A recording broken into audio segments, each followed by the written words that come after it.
Gloire à toi, Seigneur. Merci, Jésus.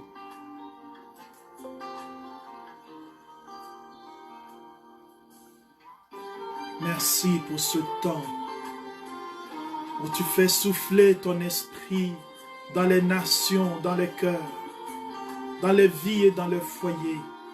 Et nous t'adorons, Seigneur.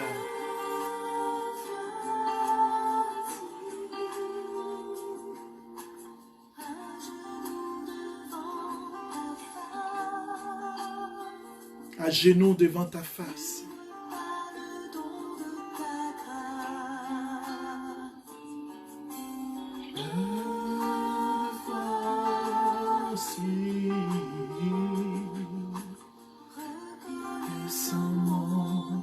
Je suis devant toi, Seigneur. Je suis justifié par la foi, pardonné par ta grâce. J'ai trouvé ta vie et ton amour parfait. Merci pour le frère et la sœur. Merci pour celui qui est là aujourd'hui. Aujourd'hui, tu veux nous parler de charisme et nous faire entrer encore dans ta majesté. Alléluia. Oui, nous chantons majesté. Ta grâce m'a trouvé tel que je suis. Sans valeur, mais pour toi, perle de prix.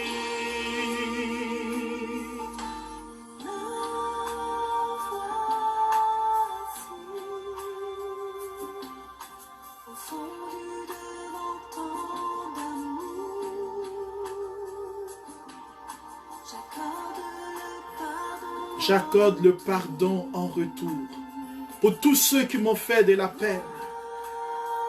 Je demande pardon à tous ceux que j'ai offensés. Déjà, Seigneur, afin que ton esprit souffle en moi. Oh Jésus, fais-moi voir ta gloire pour me conduire dans ta sainteté. Oui, j'ai trouvé ta vie et ton amour. Seigneur, je veux me laisser abreuver par cet amour grand, cet amour merveilleux. Car toi, tu t'es dépouillé pour te sacrifier. Oh, quel grand amour! Quel grand amour! Chantons la majesté! Majesté! Le Dieu majestueux! Majesté! Ta grâce m'a trouvé tel que je suis. Sans valeur, pour toi, perle de prix. Oh, il est majestueux le Seigneur.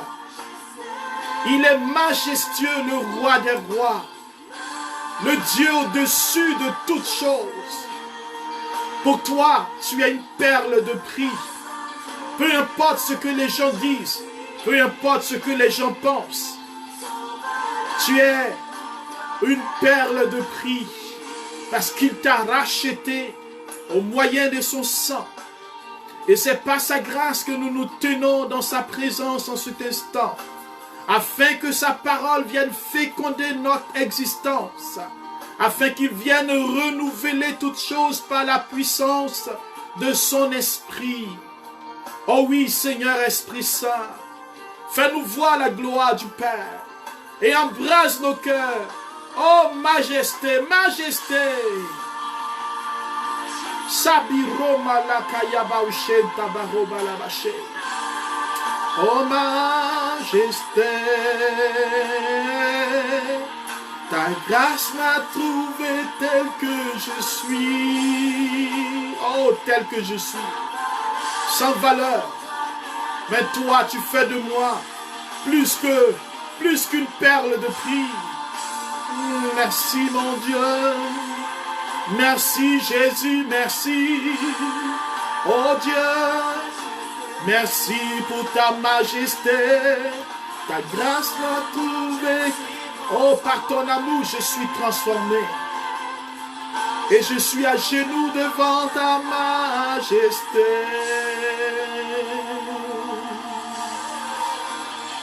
Dans Shaboron Bindaria Shabara Olirai Viniusha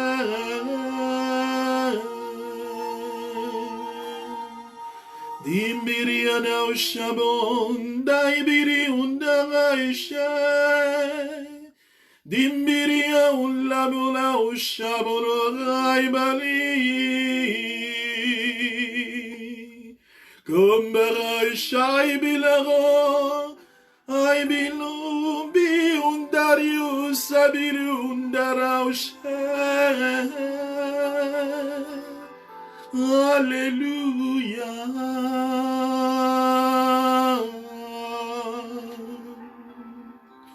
Kumiraushailago. Raibiriushailago. Kabiriushabon dilium naramausha. Alléluia.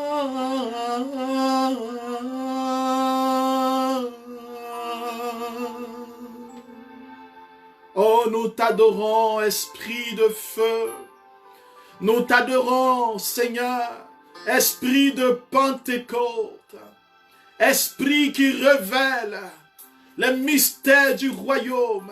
Nous t'adorons pour la puissance de la parole, pour les cœurs que tu vas visiter, pour les corps que tu vas guérir, pour les témoignages, Seigneur, pour lesquels nous te rendons gloire durant ce temps, ce séminaire, pour tous les témoignages de déblocage, pour les emplois retrouvés, les guérisons, les délivrances, les restaurations, les moments d'édification, les miracles que tu opères. Comment ne pas te louer, Seigneur? Comment ne pas te bénir pour l'autorité et la puissance de ta parole? Oh, merci de nous faire voir ta gloire. Merci de nous permettre, Seigneur, de reconnaître que tu peux tout faire. Oh, mon frère et ma soeur, sois béni dans le nom de Jésus-Christ pour ce moment merveilleux, ce moment de grâce. Alléluia. Bien-aimés, dans l'enseignement précédent, nous avons parlé des charismes. Et nous avons commencé par dire, en guise de résumé, que les charismes sont donnés par le Seigneur. Le plus grand des charismes, la plus grande des bénédictions pour celui qui a accepté Jésus, celui qui marche dans le chemin de Dieu, c'est le Saint-Esprit. La promesse au-dessus de toute promesse.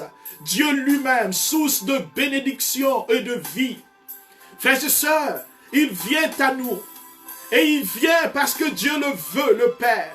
Il vient parce que le Saint-Esprit nous est donné gratuitement par le Fils. Il dit, recevez l'Esprit. Recevez l'Esprit. Et hier, nous avons parlé des charismes. Nous avons commencé à parler des charismes en disant que le charisme est une grâce, est une bénédiction de Dieu. Le charisme nous permet justement de servir les autres. C'est un outil, c'est une faveur, c'est une manifestation spéciale du Saint-Esprit en vue du bien des autres. Nous avons dit aussi que le charisme aussi permettait la croissance spirituelle, l'édification du royaume de Dieu, donc de celui-même qui l'exerce. Le charisme a une dimension ecclésiale, donc il est discerné dans la communauté, il est pour la communauté, même s'il est exercé par une personne. Nous avons parlé des charismes dans l'Ancien Testament. Nous avons dit que le Saint-Esprit soufflait aussi dans l'Ancien Testament, a soufflé, il a soufflé dans le Nouveau et il souffle encore aujourd'hui. Alors, parmi les charismes, nous avons énuméré, frères et sœurs, les charismes de la parole. Nous avons vu que ce charisme Parce que les charismes sont diversifiés, donc il y en a plusieurs. Et Paul nous a fait une liste non exhaustive des charismes, et donc le charisme de la parole. Frères et sœurs, je veux dire que le Saint-Esprit vient lui-même pour remplir nos vies, pour nous pousser, afin d'être des instruments entre les mains de Dieu. Il vient pour nous travailler, afin que dans les peurs, les hésitations, nous nous laissons conduire par le Seigneur. Les charismes sont nécessaires en vue de l'évangélisation, en vue de la fortification, de la libération des âmes, pour libérer les captifs, pour délivrer ceux qui sont enchaînés. Le Seigneur nous l'a dit en Luc le chapitre 4. Il dit que l'Esprit du Seigneur est sur lui. Il a envoyé. Nous l'avons dit cela. Et cette parole est encore actuelle. Parce que l'Esprit du Seigneur veut reposer sur toi et moi. Repose sur l'Église. Repose sur les serviteurs, les servantes de Dieu. C'est-à-dire tous ceux qui acceptent de se mettre à l'école du Saint-Esprit. Alors, après avoir défini les charismes, après avoir vu pourquoi les charismes, nous avons commencé maintenant à voir la liste des charismes. Je veux vous dire que cette liste, parce que le Saint-Esprit n'est pas limité, les charismes ne sont pas limités. Il y a des charismes encore et encore que nous aurons à découvrir. Des charismes, comme dit l'Écriture, hors du commun. Le livre des Actes des Apôtres nous parle d'un charisme particulier de Pierre. On nous dit qu'il y avait, même son ombre guérissait les malades. Même sa pochette chassait des démons. Frères et sœurs, je crois et je confesse que le Saint-Esprit n'a pas fini de nous étonner dans ce siècle et dans les siècles à venir. Alors, le charisme, nous avons vu le charisme de la parole, les charismes de la parole. Nous allons voir aujourd'hui les charismes de force, de puissance, d'adoration, de prière, de compassion, de discernement, et ce que j'ai appelé le charisme du frère ou de la sœur. Vous comprendrez, bien-aimés, que chaque charisme fait l'objet d'un enseignement ou même d'un séminaire. Alors, nous allons survoler un tant soit peu les quelques charismes en donnant quelques précisions, indications pour nous aider à exercer dans l'esprit les charismes pour le bien des autres. Nous avons parlé hier de la prophétie, qui est le fait de recevoir l'intuition prophétique et de parler de la part de Dieu. Nous avons dit qu'il fallait faire attention parce que la prophétie, le Seigneur veut s'adresser à son peuple. Nous devons discerner le contenu du message, discerner le moment pour donner le message et être animé de bonté et de grâce.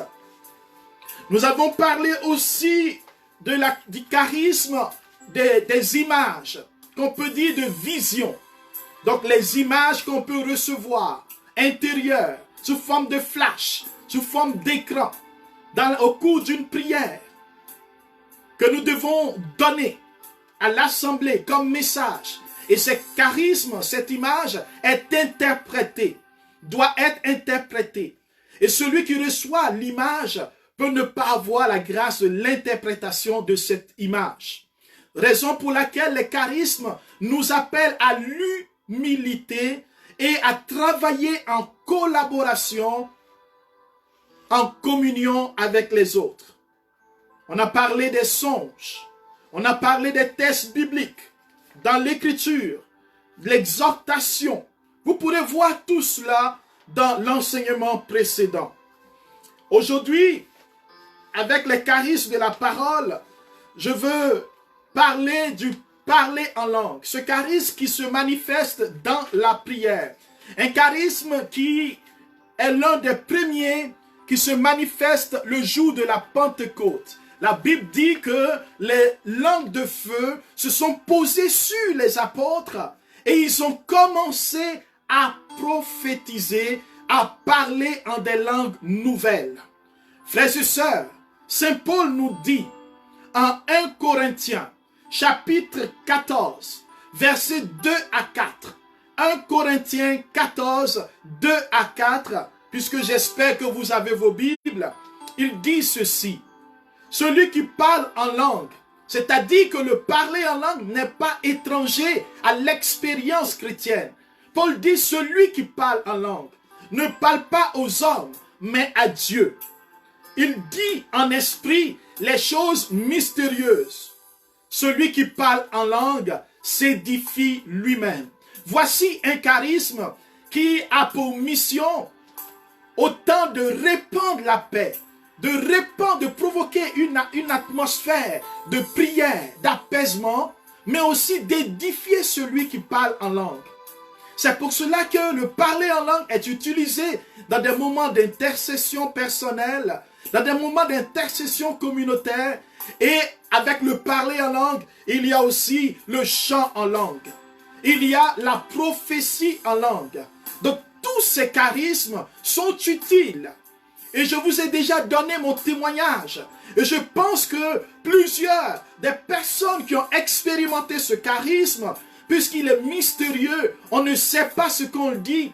Et souvent pour les intelligents, pour ceux qui raisonnent, c'est un charisme qu'on dit un peu bizarre.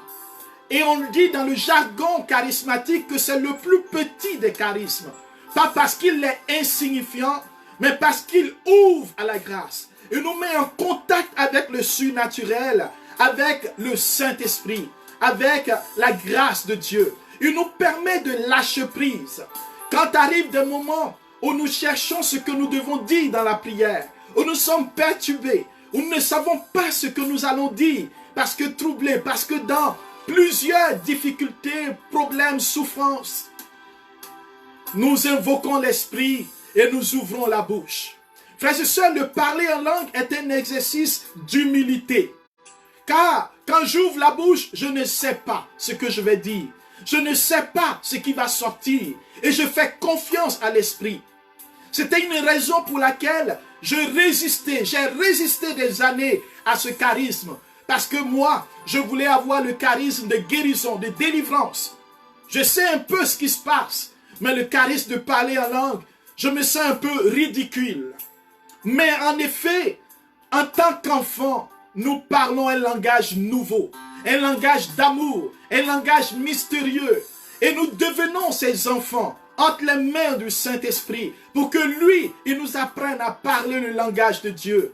Ce charisme fait beaucoup de bien à notre âme, nous aide à aimer davantage le Seigneur.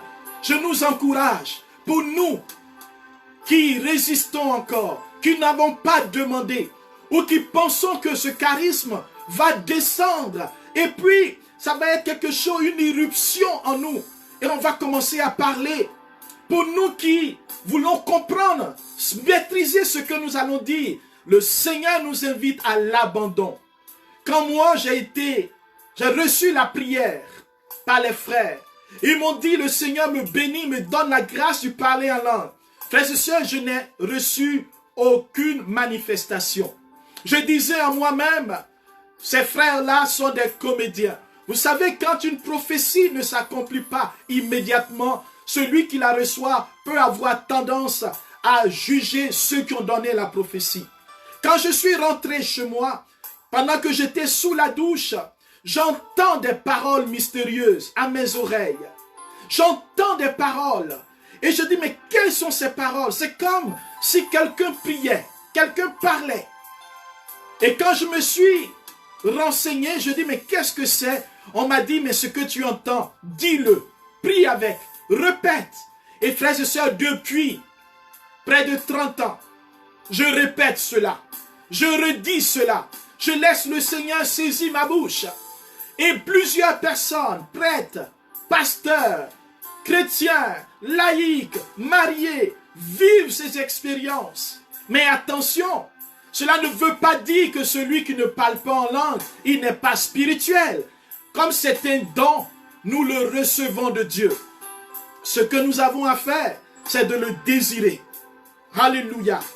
Alors le charisme du parler en langue Il peut survenir de manière violente. Des gens peuvent avoir du mal à parler en langue, peuvent avoir même de la difficulté à prononcer, à parler, parce qu'il peut avoir un blocage. C'est là qu'en tant que leader, responsable, frère, nous devons accompagner ces frères-là pour que le déblocage, pour que la libération s'opère en vue de parler ce langage qui est le langage des enfants de Dieu. Je vais rapidement vous parler du charisme d'interprétation. C'est un charisme dont on ne parle pas beaucoup parce qu'il est utile pour interpréter les prophéties, surtout les prophéties en langue, pour interpréter les visions, pour interpréter les songes. C'est un charisme qui est proche du discernement, mais ce n'est pas le discernement. Il est capable de nous révéler ce que la prophétie, l'image, le songe peut vouloir dire. Vous comprenez donc qu'il y a des charismes d'interprétation des songes et une même personne peut avoir une charisme d'interprétation des songes, une autre peut avoir le charisme d'interprétation des images au cours d'une prière. Quelqu'un peut avoir le charisme d'interprétation des prophéties. Tout cela, c'est pour le bien de la communauté. Il y a aussi le charisme de sagesse. La sagesse qui peut s'appuyer sur la sagesse humaine, qui est le fruit de la connaissance et de l'expérience. Amen. Alors la sagesse, qu'est-ce que c'est? On prend l'histoire de Salomon. Il était roi et il a demandé le don de sagesse, afin de pouvoir penser comme Dieu, gouverner selon le cœur de Dieu. Ce charisme, il est indispensable à tous, à chacun de nous, mais plus spécifiquement indispensable aux responsables, à ceux qui guident, les accompagnateurs, ceux qui gouvernent et ceux qui exercent un ministère, un charisme de la parole. Frères et sœurs, cette grâce nous permet de pouvoir voir dans chaque chose comme Dieu voit. C'est-à-dire avoir les yeux de Dieu dans la vie d'un frère, pour que nous puissions voir, non selon notre plaisir, notre intérêt, nos désirs, nos envies, nos intérêts, mais selon le vouloir de Dieu. Ce charisme, en somme, il permet de reconnaître quand une intuition, une manifestation est de Dieu et quand elle n'est pas de Dieu. Voir avec les yeux de Dieu aide à discerner. Donc, il est proche du discernement, le charisme de la sagesse. Il permet aussi, et on le voit Jésus quand il le manifeste en Luc, le chapitre 20, le verset 20 à 26. On lui demande, devons-nous payer le tribut à César? Parce qu'en tant que juif, payer les tributs à César est une abomination. C'est reconnaître l'autorité de César qui est venu envahir Israël. Mais ne pas payer les tributs à César veut dire que c'est un révolutionnaire, quelqu'un qui sème le trou. Donc on peut l'arrêter. Jésus est donc dans un dilemme.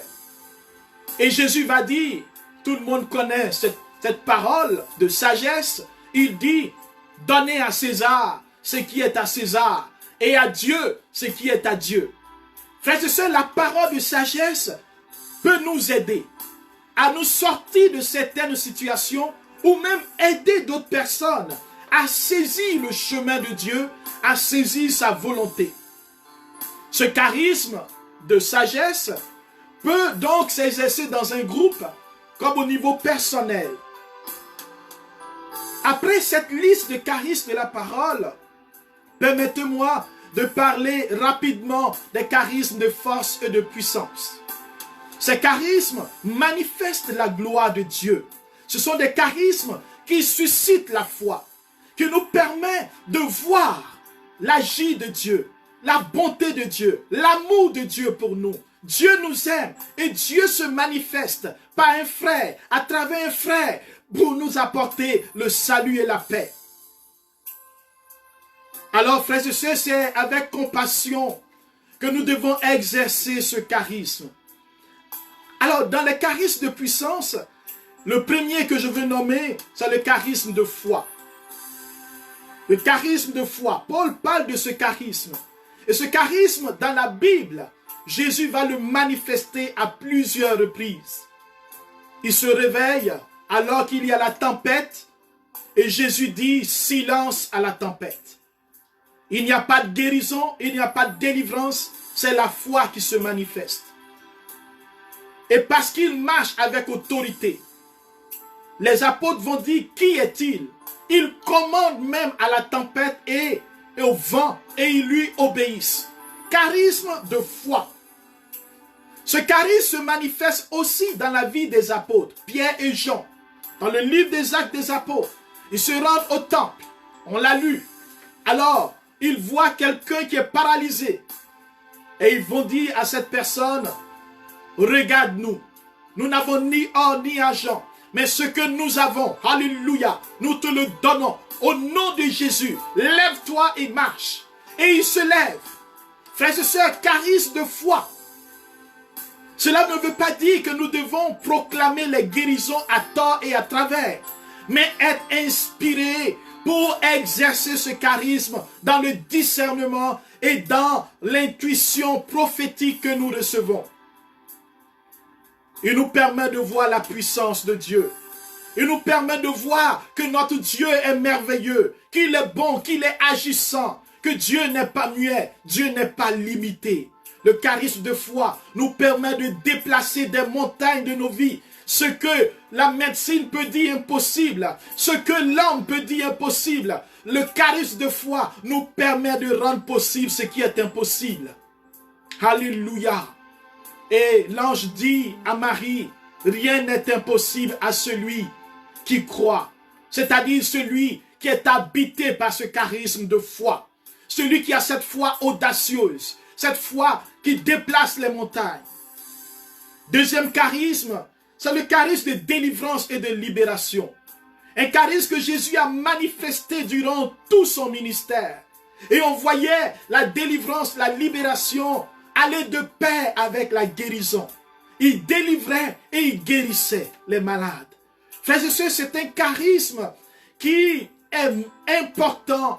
Aujourd'hui encore, quelqu'un me partageait sa souffrance. Quelqu'un me partageait sa misère. Elle me disait que quand elle se lève, elle n'arrive même pas à marcher. Quand elle veut venir au travail, elle veut aller au travail, elle n'arrive même pas à se mouvoir. Elle se sent mal. Et dans son corps, elle sent la mort, elle sent les effets de la mort. Une maladie qu'elle ne comprend pas. La médecine ne voit rien. Et dans son village, on lui a dit, dans son pays d'origine, on lui a dit qu'elle est sur la liste pour mourir. Elle sent qu'elle ne vit plus, comme si la vie quitte son âme. Frère, ce genre de personnes existe. Des gens qui souffrent parce que acculés par les puissances ésotériques, les puissances occultes, les esprits malins.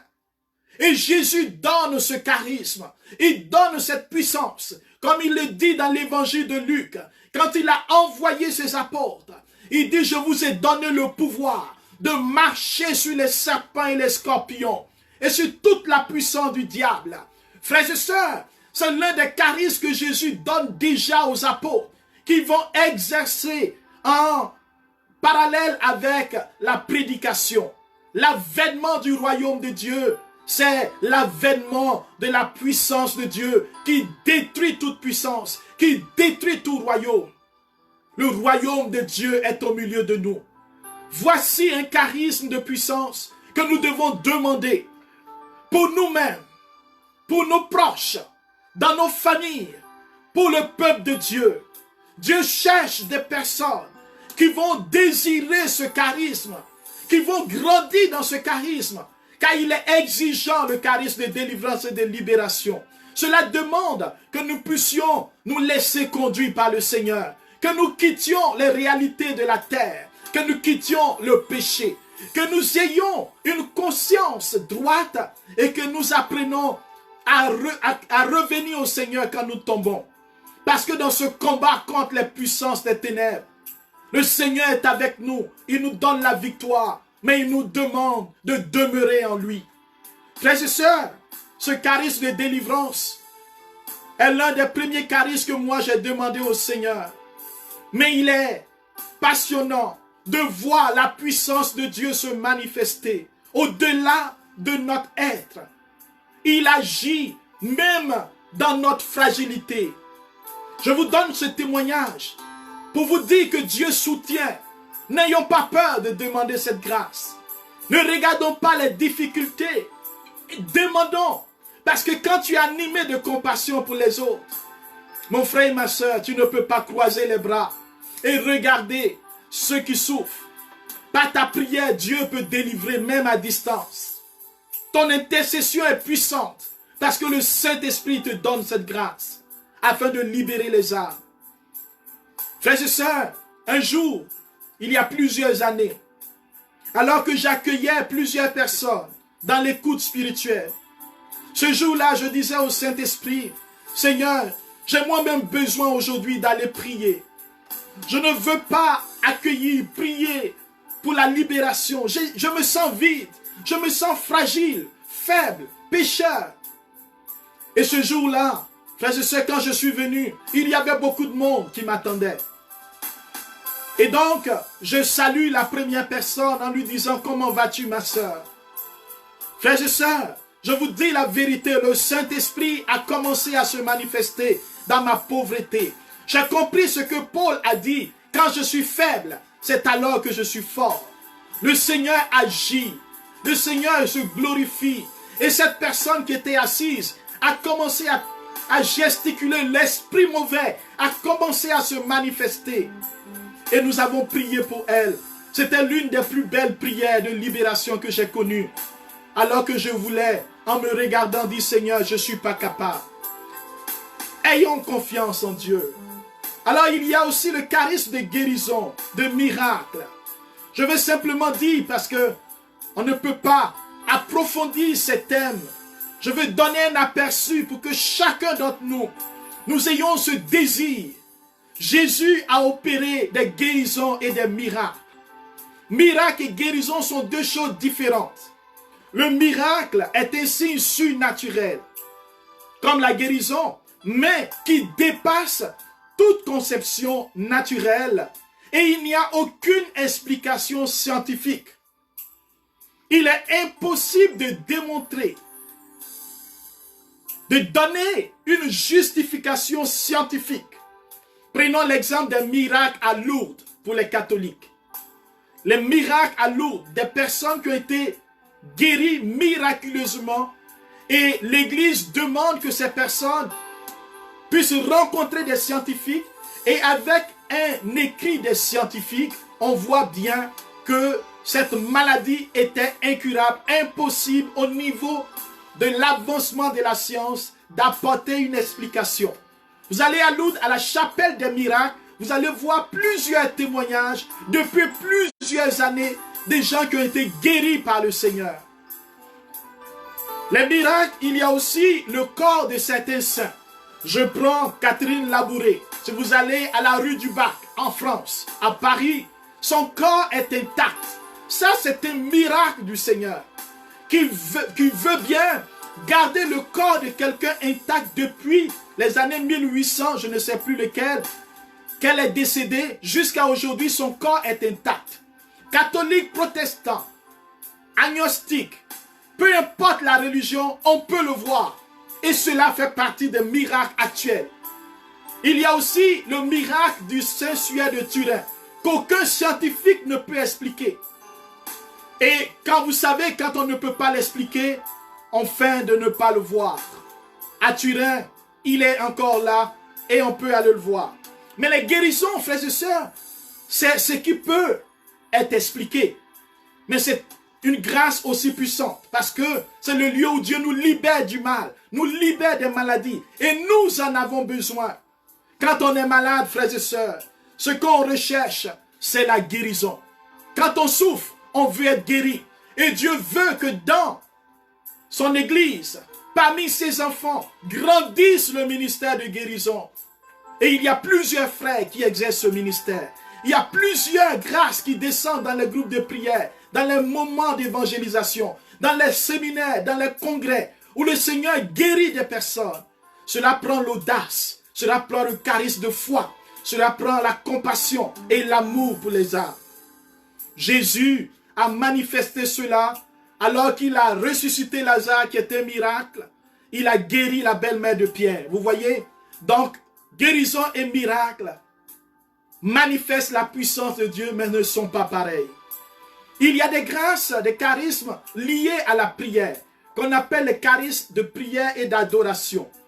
Donc, des personnes qui ont le charisme de la louange, un charisme important, qui même dans le livre de Josué, on voit bien que pour la conquête de Jéricho, le Seigneur va demander pendant 7 jours que le peuple puisse louer, célébrer.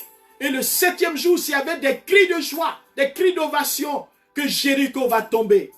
Il y a la nécessité de grandir dans la louange. La louange nous permet d'attirer la présence de Dieu, d'être introduit dans cette présence. Et il y a des frères et sœurs qui ont ce charisme, qui permettent à notre âme de baigner dans la joie.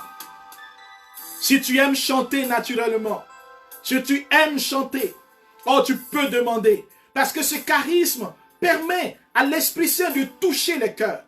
Quand on part dans des évangélisations, le premier ministère qui s'exerce, c'est la louange. Alléluia.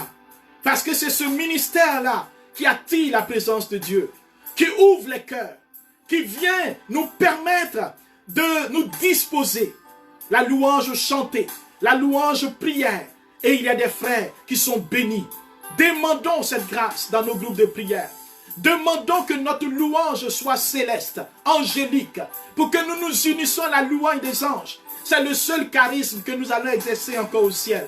Parce qu'au ciel, les anges louent et adorent Dieu nuit et jour. Alléluia. Il y a donc dans ce charisme d'adoration et de prière des frères qui sont animés de ce qu'on appelle des danses prophétiques. La grâce de pouvoir danser sous une musique céleste. Et c'est beau à voir. Le charisme de prière, des frères qui prient beaucoup et qui prient pour les autres. Et quand ils élèvent la voix dans un groupe de prière, la prière prophétique, la prière parlante, la prière libère, la prière dégage l'atmosphère spirituelle. Le charisme de prière est important dans les croisades d'évangélisation, mais dans la vie personnelle, dans la vie d'un groupe, on a besoin des frères qui ont le charisme de la prière, de l'adoration, de l'intercession. Dans le charisme d'adoration de prière, je veux introduire le charisme du repos dans l'esprit. Un charisme que j'appelle l'anesthésie spirituelle. Parce qu'il permet au Saint-Esprit de prendre le contrôle d'une personne, pas de le posséder à telle enseigne qui perd sa liberté. La personne entend, elle est maître encore d'elle-même, mais elle se sent envahie d'une force, elle est paisible et elle peut se reposer. Donc, elle peut s'écrouler, ça peut être violent, ça peut être doux, mais en règle générale, la personne ne se blesse pas.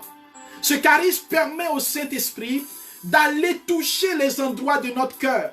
Et souvent là où nous résistons, ou quand nous sommes éveillés, nous allons empêcher ou refuser que le Seigneur nous touche. Vous savez, il y a des blessures intérieures, des souffrances de l'âme qui font mal. Et souvent le Seigneur, parce qu'on va avoir tellement mal. Si vous avez vécu des blessures, ça fait mal quand on prie. Les gens crient, les gens ont mal, les gens étouffent. Alors c'est un moyen que le Saint-Esprit utilise par la main des frères. Pas parce qu'ils vont nous hypnotiser. Attention, ce n'est pas l'hypnotisme. C'est une grâce qui vient, qui ne contrôle pas, qui ne vient pas empêcher la liberté, qui ne vient pas envoûter, mais qui vient permettre au Seigneur de travailler l'âme, d'opérer en silence. Et la personne se sent bien. Et dans cette discrétion, le Saint-Esprit agit. Alléluia. Frères et sœurs, le charisme de prière, d'adoration est important. Allons-y rapidement au charisme de compassion et de service. Je veux nommer ici les charismes d'écoute. Des gens qui sont prompts à écouter, qui savent écouter parce qu'ils ont la disposition, frères et sœurs, d'être patients, d'écouter, de conseiller, d'exhorter. On a besoin de ce charisme dans l'accompagnement spirituel pour que les frères et sœurs grandissent. Vous savez, chacun d'entre nous, on a besoin d'être écouté. On a besoin de se sentir écouté, de se sentir aimé. Dans un groupe doit naître une cellule d'écoute avec des gens qui ont la capacité ou le charisme d'écoute. Cela favorise la maturation spirituelle, permet aux uns aux autres de grandir spirituellement. Et cela nécessite la confidentialité. Quand on a le charisme d'écoute, on doit parler moins. On doit garder tout ce qu'on nous dit et intercéder pour toutes les personnes. Il y a le charisme d'accompagnement spirituel. Frères et sœurs, ce n'est pas parce que je prêche que j'ai ce charisme automatiquement. Le charisme d'accompagnement spirituel est une grâce qui permet à un frère, une sœur de prendre en compte le besoin d'un autre frère, de l'accompagner comme un berger, mais sans indiquer le chemin, sans connaître lui-même le chemin, mais être un compagnon de route afin que le Saint-Esprit qui connaît le chemin lui-même soit celui qui va les conduire. Il est là pour aider l'autre à mieux voir ce qui se passe en lui. Il est comme un autre lui-même, un vis-à-vis qui va permettre à l'autre de grandir dans le discernement, de grandir en spiritualité, de grandir dans sa relation avec Dieu. Vous comprenez que ce charisme d'accompagnement, ce n'est pas le lieu d'exercer une autorité sur l'autre. Ce n'est pas le lieu de dire à l'autre, voici ce que le Seigneur me dit pour toi. Il faille que tu fasses ceci. Ça, ce sont des erreurs. Dans le charisme d'accompagnement, on doit épouser l'exemple de Jésus qui rencontre les disciples d'Emmaüs et qui fait route avec eux. Il leur explique l'écriture et il les laisse libres. Ce sont les disciples qui disent à Jésus, reste avec nous. Vous comprenez? Ce sont les disciples qui disent à Jésus, Jésus ne s'impose pas. Le charisme d'accompagnement favorise la liberté.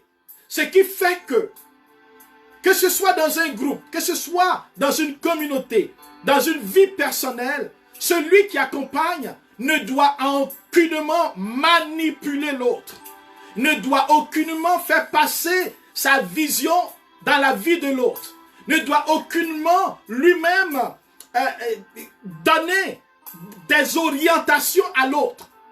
On dit souvent, si c'était moi, je ferais ceci.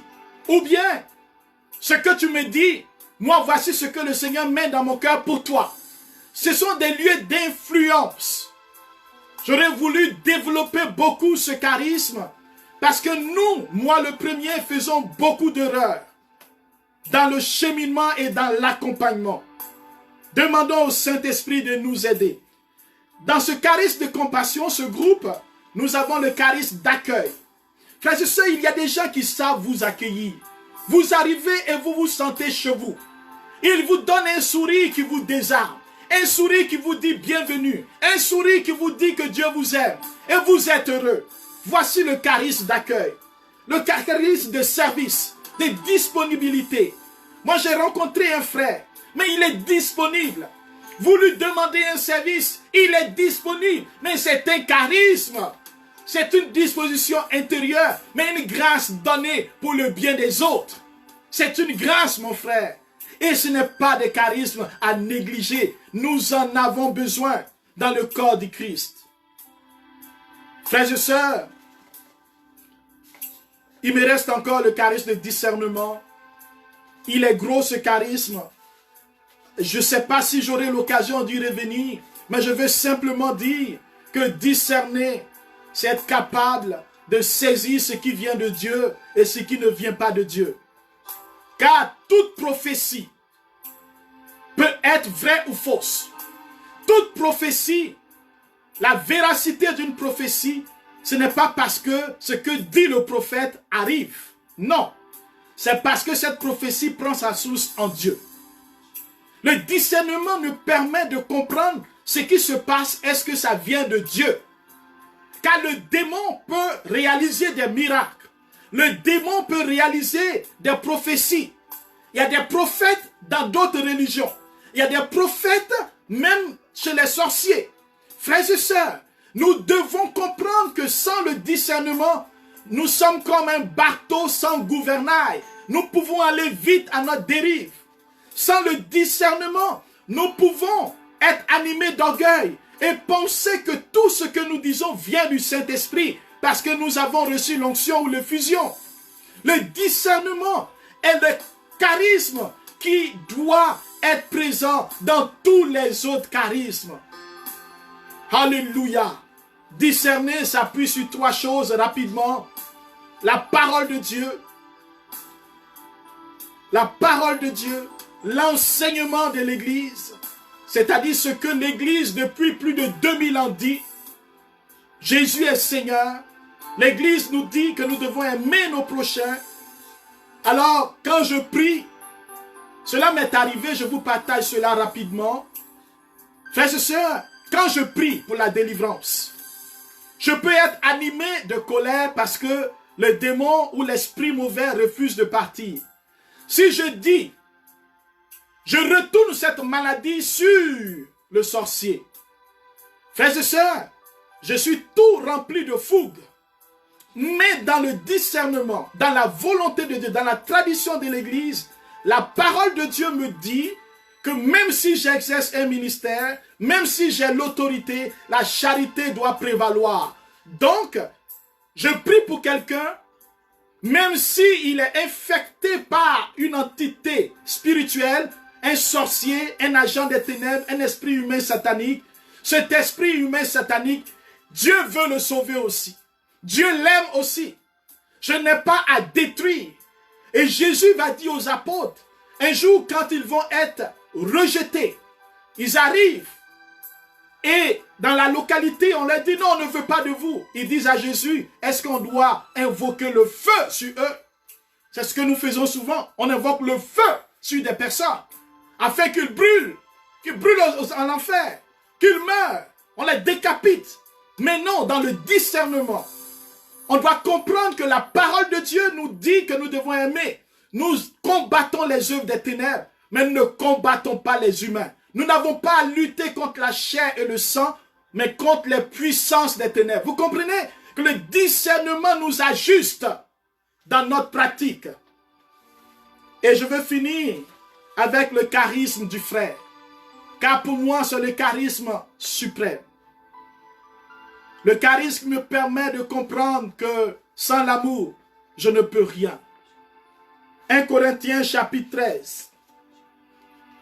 Le frère, c'est celui que Dieu m'envoie. C'est celui pour qui j'exerce le ministère. Je ne dois pas le mépriser. Je ne dois pas m'enorgueillir. Je ne dois pas le ridiculiser.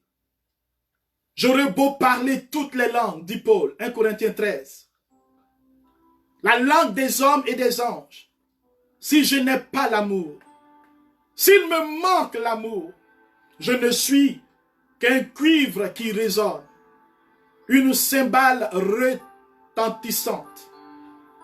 J'aurais beau être prophète. Oh, c'est important, les prophètes, les prophétesses. Avoir toute la science des mystères et toute la connaissance de Dieu. J'aurais beau avoir toute la foi jusqu'à transporter les montagnes. S'il me manque l'amour, je ne suis rien. J'aurais beau distribuer mes biens, être charitable, ma fortune aux affamés, être compatissant. J'aurais beau me faire brûler vif, être martyr. S'il me manque l'amour, cela ne sert à rien. Le charisme du frère. Le frère, celui que Dieu t'a donné. C'est une grâce, c'est un charisme. Il a quelque chose à t'apporter. Même celui qui frappe à ta porte. Même celui qui apparemment n'est rien. Demain, c'est lui qui peut-être va prier pour toi. Demain, c'est à cause de lui que le Seigneur va se souvenir de toi. Ce charisme, nous devons le développer, qui que nous soyons, pour briser Enlevez l'orgueil, la méchanceté, les jalousies, les rancunes qui n'ont pas leur place dans la sphère de l'esprit, dans nos cœurs. L'amour prend patience. L'amour rend service. L'amour ne jalouse pas. L'amour ne se vante pas, ne s'enfle pas d'orgueil. Il ne fait rien de vaniteux. Il ne cherche pas son intérêt. Je ne cherche pas le charisme pour avoir l'argent. Il n'entretient pas de rancune. Il ne se réjouit pas de ce qui est injuste. Mais il trouve sa joie dans ce qui est vrai. L'amour ne passera pas. Les prophéties, les charismes, les miracles, tout cela passera. Les dons des langues. Mais l'amour ne passera pas. Ce charisme du frère, Jésus dit, dans les derniers temps, il nous posera une question. Qu'as-tu fait de ton frère? J'étais malade et vous m'avez assisté. Voici le charisme le plus grand. Paul dit, c'est l'amour, le charisme le plus grand. Nous devons grandir dans ce charisme. Cela fait pitié aujourd'hui de nous voir nous déchirer, de nous voir dans les rivalités. Frères et sœurs, ce n'est pas ça que le Seigneur dit. Jean chapitre 17, verset 1. Père, qu'il soit un comme toi et moi, nous sommes un. Il a donné une multiplicité de charismes afin que nous marchions dans la communion, dans l'amour. Et nous sommes en train d'attrister le Saint-Esprit. À cause des charismes, nous avons développé des espaces de pouvoir, de domination, toutes sortes d'œuvres. Le temps est arrivé, mon frère. Le Seigneur veut conduire une nouvelle génération. Il veut consacrer d'une huile nouvelle des hommes et des femmes qui sont animés de ce charisme du frère, de la sœur. Le souci du salut des âmes. Ils sont préoccupés quand ils se lèvent, quand ils se couchent. Seigneur, que des âmes soient gagnées à toi. Ils sont préoccupés, Seigneur, que les boiteux marchent, que les sous entendent, que les gens reviennent à toi. Non pas à moi, non pas par rapport à mon ministère, non pas pour qu'on m'acclame, mais pour ta gloire. Le charisme du frère, c'est celui que je veux découvrir le plus dans cette Pentecôte. Afin que mon regard change, afin que je ne juge plus, afin que je ne rejette plus personne, afin que j'apprenne à aimer et à aimer comme Dieu aime. Frère, quelques conseils rapides. Mais je pense que je pourrais le donner une autre fois, les conseils. Que le Seigneur nous aide à développer ce charisme du frère. À développer ce charisme qui est la raison pour laquelle Dieu nous donne tous les autres charismes. Pour aimer. Pour se laisser aimer. Et pour dire au monde que Dieu est amour. Soyons bénis. Soyons des amoureux du Saint-Esprit. Et répandons cet amour dans le feu de l'Esprit. Oh, merci Seigneur pour cet amour. Et merci pour ta grâce. Dans le nom de Jésus. Amen. Alors frères et sœurs, demain, 19 h, nous aurons le jardin de la parole. La suite. Et sachez que le samedi, nous allons avoir l'exercice des charismes. Et aussi répondre à des questions. Demain, jeûne et prière. Et nous lisons le chapitre 9 et 10. Que Dieu vous bénisse. Que Dieu vous garde. Et sachez que le plus grand des charismes, c'est le charisme du frère, le charisme de la sœur, le charisme du Saint-Esprit. Amen.